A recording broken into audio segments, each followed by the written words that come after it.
بڑے بڑے غنی اور بڑے بڑے جود و سخا کے مالک ہمیں نظر آتے ہیں، لیکن جیسا جود و سخا اور جیسی سخاوت حسنین کے نانا کو عطا ہوئی ویسی کائنات کے اندر کسی کو عطا نہیں ہوئی۔ صحابہ فرماتے ہیں کہ آقا کریم صلی اللہ علیہ وآلہ وسلم کی زبان سے ہم نے اپنی زندگی میں کبھی کسی سائل کے جواب میں لا کا لفظ نہیں سنا تھا۔ عربی کے اندر لا نہیں کے لیے آتا ہے، منع کرنے کے لیے، جس طرح ہم کسی کو کوئی شے دینے سے انکار کر دیں تو منع کرتے ہیں اپنے الفاظ میں، عربی کے اندر اگر کسی کو انکار کرنا ہو تو لا کا لفظ بولا جاتا ہے۔ صحابہ فرماتے ہیں لوگوں ساری زندگی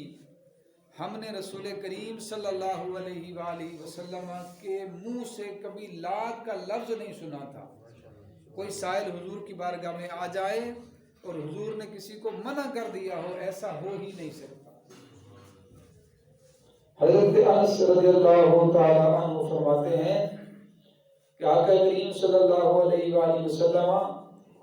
کے متعلق فرماتے ہیں کانا رسول اللہ صلی اللہ علیہ وآلہ وسلم احسن الناس، فرماتے ہیں لوگوں کائنات کے اندر سارے انسانوں سے زیادہ حسین اور خوبصورت حضور اکرم صلی اللہ علیہ وسلم، احسن الناس و اجود الناس، اور سب سے زیادہ سخی رسول کریم صلی اللہ علیہ وسلم ہے، و اشجع الناس، اور سب سے زیادہ بہادر اور سب سے زیادہ دلیر بھی رسول کریم صلی اللہ علیہ وسلم کی ذات ہے۔ تو حضور کے صحابہ یہ بتاتے ہیں کہ نبی کریم صلی اللہ علیہ وسلم جیسا سخی ہم نے نہیں دیکھا، اور خود حضور اکرم صلی اللہ علیہ وسلم نے ارشاد فرمایا واللہ یؤتی وانما انا قاسم، فرمایا لوگوں اللہ مجھے عطا کرتا ہے، اللہ مجھے عطا کرتا ہے اور سارے جہان اور ساری کائنات کے اندر پھر میں تقسیم کرتا ہوں۔ گویا حضور نے خود جو ہے وہ وضاحت فرما دی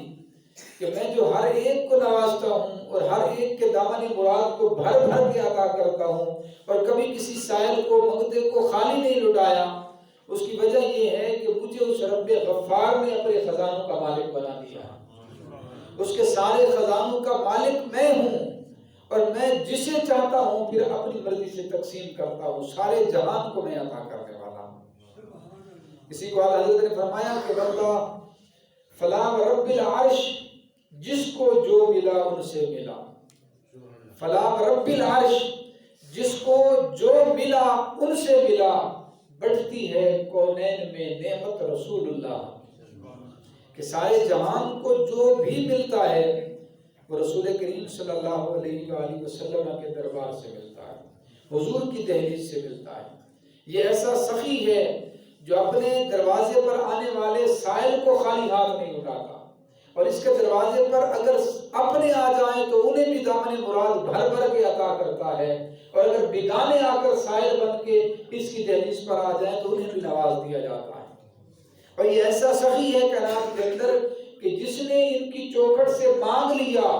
انہیں بھی عطا کرتے ہیں، اور جو نہ مانگ سکا انہیں بن مانگے عطا کر دیتے ہیں۔ حضرت عدی بن حاتم اور جناب امام حسن رضی اللہ تعالیٰ عنہ کا مکالمہ آپ نے سنا ہوگا۔ عدی بن حاتم یہ حاتم تائی کے یہ بیٹے تھے، بعد میں مسلمان ہوئے۔ حاتم تائی عرب کے اندر اس کی سخاوت مسلم تھی اور مشہور سخی عرب کا۔ ایک دن مکالمہ ہوا جناب امام حسن کے ساتھ، تو یہ حاتم تائی کے بیٹے کہنے لگے کہ میرا باپ بڑا سخی تھا، اور اس کی سخاوت کا عالم یہ تھا کہ اس نے اپنے ڈیرے پر 4 دروازے، اپنے محل کے 4 دروازے بنائے ہوئے تھے، اور چاروں دروازوں پر نا اس نے اپنے بندے بٹھائے ہوتے تھے، اور انہیں آرڈر اور حکم تھا کہ جب بھی تمہارے پاس کوئی سائل آئے، جس دروازے پر بھی آئے اسے خالی ہاتھ نہیں لوٹانا، اسے کچھ نہ کچھ دے کر بھیجنا ہے۔ تو عدی بن حاتم کہنے لگے کہ میرے باپ کے 4 دروازے تھے، ایک سائل آتا ایک دروازے پہ جاتا وہاں سے اسے ملتا، دوسرے پر جاتا دوسرے پر بھی ملتا، تیسرے پر جاتا تیسرے سے بھی ملتا، چوتھے پر جاتا چوتھے سے بھی وہ لے کر جاتا، خالی کسی دروازے سے نہیں موڑا جاتا۔ اتنا میرا باپ سخی تھا کہ 4 دروازے تھے، اور ایک سائل 4 مرتبہ ان دروازوں سے لے کر جاتا تھا، خالی کسی کو نہیں لوٹایا جاتا تھا کسی بھی دروازے سے۔ تو جناب امام حسن نے اس بات کو سنا تو سن کے مسکرائے، فرمایا تیرا باپ بڑا سخی سہی، اس کی سخاوت مسلم سہی، مشہور سہی، لیکن پھر بھی یہاں کمی نظر آتی ہے کہ تو خود کہتا ہے کہ تیرے باپ کے 4 دروازے ہیں، ایک سائل آتا ایک پہ جاتا، پھر دوسرے پہ جاتا، تیسرے پہ جاتا۔ اس کا مطلب یہ ہوا کہ سائل پہلے دروازے پر جاتا تو اس کا دامن مراد ابھی خالی ہوتا تھا، پھر دوسرے پر جاتا، دوسرے پر جا کے کچھ نہ کچھ ملتا، پھر بھی اس کا دامن بھرتا نہیں تھا،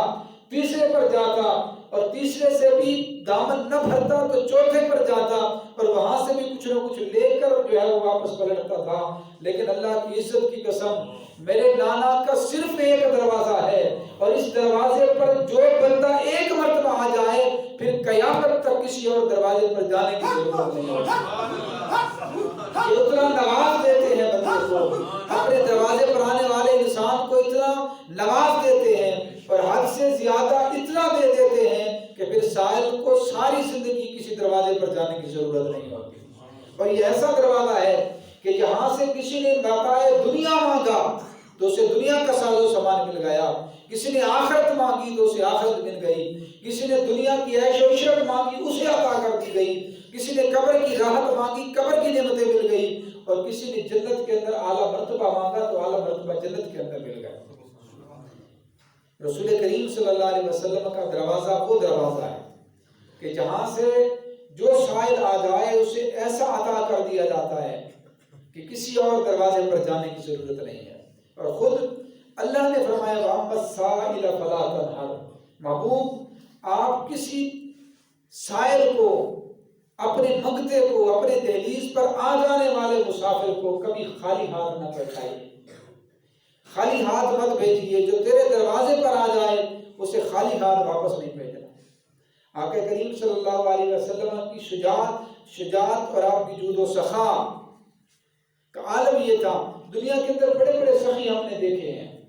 لیکن جب سخیوں کے پاس لوگ مانگنے کے لیے جاتے ہیں نا، پہلے ان کی تعریف کرنی پڑتی ہے، ان کی کچھ خوشامد کرنی پڑتی ہے، پھر وہ دے دیتے ہیں۔ اور اگر کبھی ایسا ہو جائے کہ کسی کے پاس آپ کچھ مانگنے کے لیے جاتے ہیں اور اس سے مانگتے ہوئے لہجے کے اندر تلخی آ جائے، ترشی آ جائے، لہجے کے اندر جو ہے وہ سختی آ جائے، تو آگے والا بڑے سے بڑا سخی بھی ہو نا وہ واپس پلٹا دیتا ہے۔ وہ کہتا ہے تجھے تو بات کرنے کا سلیقہ نہیں اور میرے پاس آ گیا ہے، تجھے بات کرنے کا سلیقہ نہیں اور مجھ سے مانگنے آیا۔ اللہ کی عزت کی قسم آقا کریم صلی اللہ علیہ وسلم کی سخاوت کا عالم یہ تھا۔ صحابہ کہتے ہیں ہم موجود ہیں، حضور اکرم صلی اللہ علیہ وسلم باہر نکلنے لگے اندر سے، ایک سائل آ گیا دیہات کا۔ اب دیہاتی لوگ آداب سے واقف نہیں ہوتے، انہیں خبر نہیں تھی کہ آداب کیا ہوتے ہیں، تو رسول کریم صلی اللہ علیہ وسلم نکلنے لگے نا، اس صحابی نے پیچھے سے چادر سے پکڑ لیا، حضور نے چادر پہنی تھی تو چادر سے پکڑ لیا اور اتنی زور سے کھینچا کہ حضور کی گردن پر بل پڑ گئے چادر کے، اور چادر سے کھینچ کے کہتا ہے کہ میں آپ کے پاس آیا ہوں مال لینے کے لیے، میرے پاس کچھ نہیں ہے اور مجھے اتنا عطا کریں کہ میں دوبارہ مانگوں نہیں کسی سے۔ نبی پاک صلی اللہ علیہ وسلم نے اس کے اس رویے پر برائی جو ہے اس کو محسوس نہ کیا، اور اس پر کسی قسم کی آپ صلی اللہ علیہ وسلم نے تکلیف کا اظہار نہ کیا، ناراضگی کا اظہار نہ کیا، بلکہ وہ کہتا ہے یا رسول اللہ مجھے اتنا مال چاہیے کہ میں کسی اور کے پاس جا کے دوبارہ نہ مانگوں۔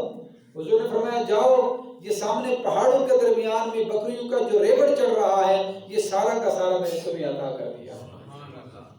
میں نے سارا کا سارا ریوڑ تمہیں عطا کر دیا ہے، 2 گھاٹیوں کے درمیان جتنی بکری ہیں یہ ساری تمہیں عطا کر دی۔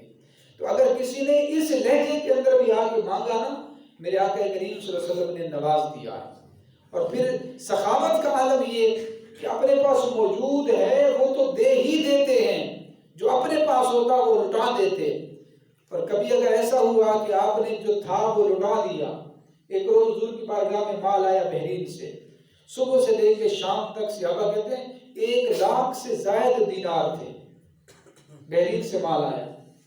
نبی پاک صلی اللہ علیہ وسلم صبح کی نماز پڑھ کے مسجد نبی کے اندر بیٹھ گئے اور لوگوں کو جھولیاں بھر بھر کے دیتے رہے، جو آتا دیتے رہے، شام تک وہ ختم ہو گیا۔ جب وہ مال ختم ہوا نا تو ایک بندہ آ گیا،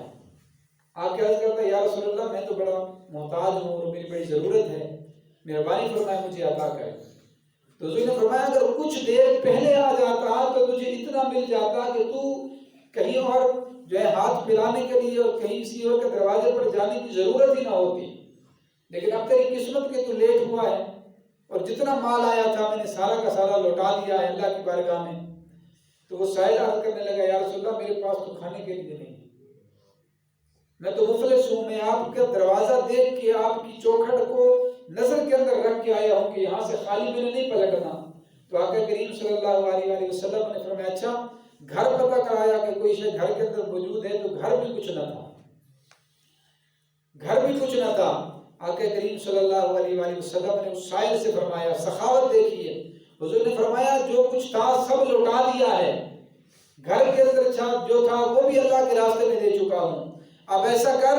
مدینے کے بازار کے اندر چلا جا اور جس دکاندار کی دکان کے اندر تجھے جو شے اچھی لگتی ہے جا کے لے لے، اس کا ادھار میں محمد مصطفیٰ ادا کروں۔ تو جو کچھ اپنے پاس ہوتا تھا حضور عطا کر دیتے، اگر کبھی ختم ہو گیا تو مدینے کے بازار کے اندر بھیج دیتے کہ دکانداروں سے قرض لے لو اور میں اس کا قرض ادا کروں گا دکاندار۔ اور پھر یہ رسول کریم صلی اللہ علیہ وسلم کی چوکھٹ تھی کہ دنیا کا جس نے مانگا اسے عطا کیا، جس نے آخرت مانگی اسے عطا کر دی۔ حضرت ربیہ حضور کے صحابی ہیں، حضور کے وضو کرایا کرتے تھے۔ ایک روز آقا کریم صلی اللہ علیہ وسلم اٹھے، جب مناب ربیہ نے وضو کے لیے پانی دیا، حضور نے وضو کیا، وضو کرتے ہوئے نا نبی کریم صلی اللہ علیہ وسلم نے حضرت ربیہ سے فرمایا سل ما شئتا، ربیہ سے فرمایا ربیہ مانگو جو مانگتے ہو، جو مانگنا چاہتے ہو مانگ لو۔ حضور کا یہ انداز دلالت کرتا ہے کہ حضور نے تخصیص نہیں کی کہ دنیا کی کوئی شے چاہیے یا آخرت کی کوئی شے چاہیے، حضور نے مطلق فرمایا جو مانگنا چاہتے ہو مانگ لو۔ اور وہ حضور کے صحابی تھے، اس نے عرض کی یا رسول اللہ دنیا کا مال و متاع تو کوئی اہمیت ہی نہیں رکھتا، یہ دنیا تو کوئی شے ہی نہیں ہے میری نگاہ میں صرف یہ چاہتا ہوں باری تعالیٰ کے محبوب کہ جس طرح دنیا کے اندر آپ کی معیت اور سنگت اور غلامی نصیب ہوئی ہے، جہاں دنیا کے اندر آپ کی یہ نوکری ہمیں نصیب ہوئی ہے آپ کی سنگت کی، باری تعالیٰ کے محبوب بس اتنی خواہش ہے کہ جنت کے اندر بھی یہ نوکری سلامت رہے، جنت کے اندر بھی یہی محافظت اور یہی معیت آپ کی عطا ہو جائے، میں جنت کے اندر آپ کا ساتھ چاہتا ہوں۔ تو آقا کریم صلی اللہ علیہ وسلم نے جنت مانگی، صحابی نے حضور نے فرمایا ہوا اللہ کا، فرمایا وہ تمہیں عطا کر دی گئی ہے، وہ تجھے عطا کر دی گئی ہے۔ وہ صحابی نے مانگی جنت اور آقا کریم صلی اللہ علیہ وسلم نے فوراً عطا کر دی۔ یہ حضور کی سخاوت تھی کہ کسی نے دنیا مانگی اسے عطا کر دیا، کسی نے آخرت مانگی اسے عطا کر دیا، کسی نے اولاد آ کے مانگی حضور نے عطا کر دی، کسی نے رزق کے اندر فراوانی مانگی عطا کر دی، کسی نے حافظے کی جو ہے کمزوری کا گلہ کیا کہ حافظہ کمزور ہے، حضور نے یہ جو ہے اپنے دست مبارک سے بھر بھر کے عطا کر دیا، اور اتنا عطا کر دیا کہ کسی دروازے پر جانے کی جو ہے وہ کسی کو ضرورت ہی محسوس نہ ہوگی۔ اس لیے اس کائنات کے اندر اگر کسی سے مانگنا ہے تو وہ دہلیز مصطفیٰ ہے، اگر کسی کے آگے انسان کو جھکنا ہے اور کسی سے مانگنا التجا کرنی ہے تو کائنات کے اندر واحد دروازہ اور واحد ہستی آقا کریم صلی اللہ علیہ وسلم کی ذات کی ہے کہ جہاں انسان مانگ رہا ہے تو مانگنے پر انسان کو ندامت نہیں بلکہ خوشی محسوس ہوتی ہے کہ میں ایسے شخص سے مانگ رہا ہوں جو محبوب کائنات ہے، جو سرور کائنات ہے۔ اللہ پاک ہم سب کو آقا کریم صلی اللہ علیہ وسلم کی سخاوت میں سے کچھ حصہ عطا فرمائے۔ آمین۔